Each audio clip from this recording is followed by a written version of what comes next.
ناظرین، اکثر ہمیں ایک بات سننے کو ملتی ہے کہ اتنی دفعہ فلاں تسبیح پڑھ چکے ہیں مگر کوئی فائدہ نہیں ہو رہا، اتنے مہینوں سے کوئی خاص ذکر اذکار کر رہے ہیں مگر اولاد نہیں ہو رہی، رزق کے وظائف پڑھتے پڑھتے ایک عرصہ بیت گیا مگر رزق میں اضافہ نہیں ہو رہا، کاروباری بندش دور کرنے کے لیے فلاں تسبیح کیے جا رہے ہیں مگر کاروبار دن بدن بڑھنے کی بجائے گھٹتا جا رہا ہے۔ آخر کار اتنے ورد وظائف عبادتیں ریاضتیں چلے پڑھائیاں کر لیں مگر پتہ نہیں کیوں اللہ ہماری سنتا ہی نہیں، آخر ہماری یہ تسبیح ہمیں کیوں فائدہ نہیں دے رہی۔ ناظرین، کیا آپ جانتے ہیں کہ بہت زیادہ ورد وظائف تسبیحات پڑھنے والے لوگوں کے سٹمک، لنگز اور کڈنیز اکثر ڈسٹرب رہتی ہیں۔ اللہ فرماتا ہے کہ یہ قرآن مومنین کے لیے ہدایت ہے جبکہ ظالم اسی سے اپنا نقصان بڑھائیں گے۔ تو کہیں آپ اس قرآن سے شفا حاصل کرنے کی بجائے اپنا نقصان تو نہیں بڑھا رہے؟ کیا واقعی آپ کی تسبیحات آپ کو کوئی فائدہ دے رہی ہیں یا الٹا نقصان کی طرف لے جا رہی ہیں؟ ان سب سوالات کا جواب آج اس ویڈیو میں آپ جان لیں گے۔ آپ کا ویڈیو کو لائک کرنا، شیئر کرنا اور کمنٹس کرنا ہمارا حوصلہ بڑھاتا ہے، تو اسی طرح اپنی محبت کا اظہار کرتے رہیے اور چینل کو سبسکرائب کر لیں تاکہ آپ کا اور ہمارا رابطہ بنا رہے۔ ناظرین، سب سے پہلے ایک سوال کا جواب مجھے کمنٹ سیکشن میں ضرور دیجیے گا کہ اللہ نہ کرے کہ کبھی دشمن سر پر آ جائے یا عالم اسلام خطرے میں پڑ جائے تو آپ کون سی تسبیح، ورد یا وظیفہ پڑھیں گے؟ ناظرین، قرآن کا حرف حرف ہدایت اور شفا ہے۔ ہماری بدقسمتی یہ ہے کہ ہم قرآن پاک سے ورد وظائف تو حاصل کر لیتے ہیں مگر کبھی اسے ترجمے اور تفسیر کے ساتھ پڑھنے کی کوشش نہیں کرتے۔ یہ وہ کتاب ہے کہ اللہ فرماتا ہے کہ اگر پہاڑوں پر نازل کرتے تو وہ پہاڑ اپنی جگہ چھوڑ دیتے۔ یہ وہ مقدس کتاب ہے کہ جس کے ذریعے خالق کائنات نے مخلوق سے بات کی ہے۔ یہ قرآن پاک مخلوق کو خالق کے ساتھ جوڑنے کا ذریعہ ہے مگر ہم حقیقی طور پر اس کی اہمیت سے ناواقف ہیں۔ ناظرین، یہاں آپ کو ایک مثال کی مدد سے سمجھانا انتہائی ضروری ہے۔ آپ کے پاس ایک گلاس ہے جس میں 2 قطرے زہر کے ہیں۔ اگر آپ اس گلاس کو خالص دودھ سے بھر دیں تو کیا وہ دودھ پینے کے قابل ہو جائے گا؟ اور کیا آپ اس دودھ میں سے وہ 2 قطرے زہر کے نکال سکتے ہیں؟ ایسا ممکن نہیں ہے کیونکہ وہ سارے کا سارا خالص دودھ اب زہر بن چکا ہے۔ در حقیقت یہی حال ہم مسلمانوں کا ہے۔ ہمارے اندر لالچ، حسد، کینہ، بغض، دشمنی، غیبت جیسے زہر موجود ہیں۔ اب ہم جتنی بھی نورانی تسبیحات، ورد وظائف کرتے جائیں وہ اندر جا کر اسی زہر میں شامل ہوں گے اور اس زہر کا حصہ بن کر اس زہر کو بڑھاتے چلے جائیں گے۔ اس زہر کا اثر پہلے ہماری روح پر آئے گا اور اس کے بعد جسم پر ظاہر ہوگا۔ کبھی انسان کی کڈنی خراب ہوگی تو کبھی لنگز ڈس آرڈر کا مسئلہ بن جائے گا، کبھی ہارٹ برن ہوگا تو کبھی سر میں درد رہنے لگے گا۔ وہ تسبیح آپ کو فائدہ دینے کی بجائے الٹا نقصان کی طرف لے جائے گی۔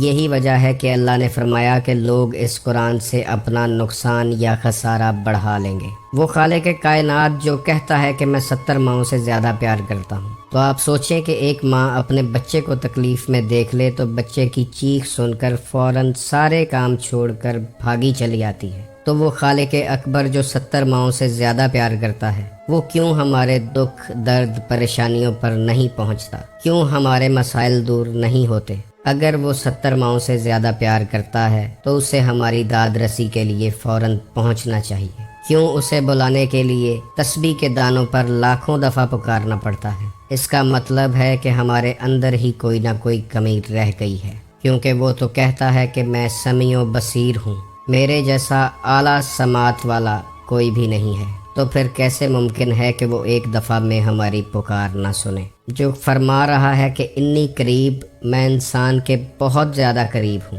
جب کوئی پکارنے والا مجھے پکارتا ہے تو میں اس کی پکار کا جواب دیتا ہوں، تو پھر کیوں ہمیں اللہ کی طرف سے جواب آتا دکھائی نہیں دیتا؟ تو ان سب باتوں کی صرف ایک ہی وجہ ہے، اگر آپ اپنے ماں باپ کے نافرمان اور گستاخ ہیں، دوسروں کے حق پہ ڈاکہ ڈالتے ہیں، مخلوق خدا آپ کے ہاتھ اور زبان سے پریشان ہے، آپ کی ذات لوگوں کے لیے رحمت کی بجائے زحمت بن چکی ہے، آپ اخلاقیات کے کسی گرے ہوئے درجے پر فائز ہیں، بہن بھائیوں، رشتہ داروں، ہمسایوں کے ساتھ برے سلوک کے روادار ہیں، آپ گرے ہوئوں کو اٹھانے کی بجائے مزید گرانا پسند کرتے ہیں، اپنی ذات کو اونچا رکھنا اور دوسروں کو دبا کے رکھنا چاہتے ہیں، آپ لوگوں کی پیٹھ پیچھے ان کی برائی کرتے ہیں، تو پھر یاد رکھیں کہ آپ خانہ کعبہ کے اندر سر پہ ٹوپی اور ہاتھ میں تسبیح پکڑ کر ورد وظائف کرتے رہیں۔ وہ تسبیح آپ کے اندر موجود زہر میں اضافہ ضرور کرے گی مگر آپ کو کوئی فائدہ نہیں دے گی۔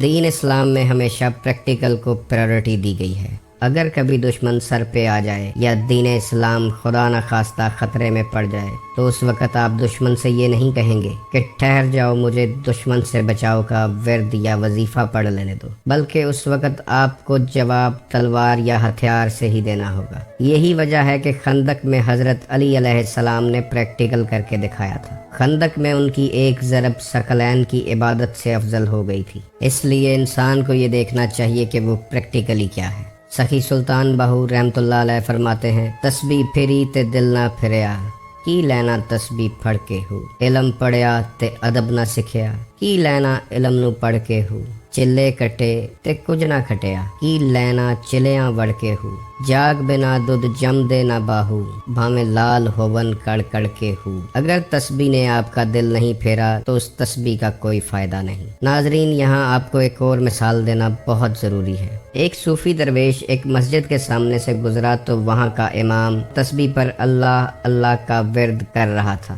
درویش نے پوچھا کہ اللہ کی یاد اچھی بات ہے، لیکن کس نیت سے اس خالق حقیقی کو پکار رہے ہو؟ تو امام مسجد نے جواب دیا کہ قرآن کے ہر حرف کے ساتھ 10 نیکیاں ہیں، تو میں نیکیاں اکٹھی کر رہا ہوں۔ اس درویش نے کہا کہ میں تمہیں ایک ایسا مشورہ دیتا ہوں کہ تمہارا یہ ثواب بڑھ جائے گا، تو تم اللہ کی بجائے تسبیح پر ابلیس کا نام جپنا شروع کر دو، کیونکہ اس کے نام میں ایک حرف زیادہ ہے اور اس کا نام بھی قرآن میں موجود ہے۔ ابلیس کا نام لینے سے زیادہ نیکیاں حاصل کر پاؤ گے۔ اس امام کے وجود پر ایک دفعہ بجلی گری اور آخرکار وہ اس درویش کے بتائے ہوئے نقطے کو سمجھ گیا۔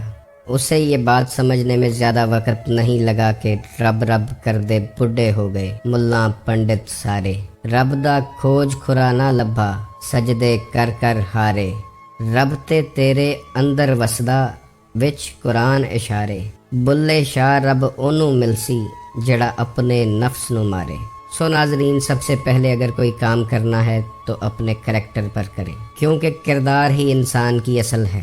نبی محترم صلی اللہ علیہ وآلہ وسلم کی ذات اقدس پر قرآن 40 سال کی عمر میں نازل ہوا، اور 40 سال تک اللہ نے اس کردار کو منوایا جس نے اگلے 23 سال تک اللہ کا قرآن لوگوں کو بتانا تھا۔ اگر آپ نے کردار پر کام کر لیا اور اپنے اندر کے زہر کو نکالنے میں کامیاب ہو گئے، اپنے نفس کی 2 رکعت نماز جنازہ پڑھ لی، تو پھر وہ مقام پالیں گے کہ جس کے بارے میں اقبال نے فرمایا ہے، خودی کو کر بلند اتنا کہ ہر تقدیر سے پہلے خدا بندے سے خود پوچھے، بتا تیری رضا کیا ہے۔ اللہ فرماتا ہے کہ میں انسان کے گمان کے مطابق ہوں، آپ جیسا اللہ کے بارے میں گمان کریں گے ویسا ہی آپ کو رسپانس ملے گا۔ اگر آپ سوچتے ہیں کہ وہ 5 لاکھ دفعہ بلانے پر 1 دفعہ سنے گا تو پھر وہ ویسے ہی سنے گا، اور اگر گمان رکھتے ہیں کہ وہ سمیع و بصیر ہے، سب سے بہترین سننے والا ہے، تو 1 دفعہ میں بھی سن لے گا۔ تسبیحات، ورد، وظائف ہر چیز کا حل نہیں ہوتے۔